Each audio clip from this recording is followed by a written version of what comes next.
Kapatid. So yan, bago tayo matulog, kamusta yung mula umaga mo kanina, ngayong araw ng linggo? Okay ba?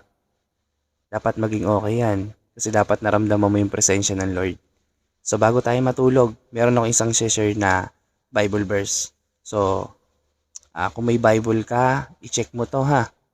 Alam naman natin na napakahalaga nito. Dito mo mararamdaman kung paano tayo minahal ng Lord. So, buksan mo yung John 3:16. Sige, basahin ko sa iyo ha. So, sapagkat gayon na lamang ang pag-ibig ng Diyos sa sangkatauhan. Kaya't ibinigay niya ang kanyang kaisa-isang anak upang ang sinumang sumampalataya sa kanya ay hindi mapapahamak kundi magkakaroon ng buhay na walang hanggan. So, napakasarap niyan. Ang sarap pakinggan kung gaano tayo minahal ng Lord. So, paano? Ibinigay niya yung kaisa-isa niyang anak. Sa paanong paraan? Di ba iniligtas tayo ng Lord? Na Jesus Christ. Yung mga kasalanan natin, tandaan natin yan. Nung pinako siya sa krus ng Kalbaryo, doon pa lang, sinagip niya na tayo. Kaya ano pang iniintay natin, di ba?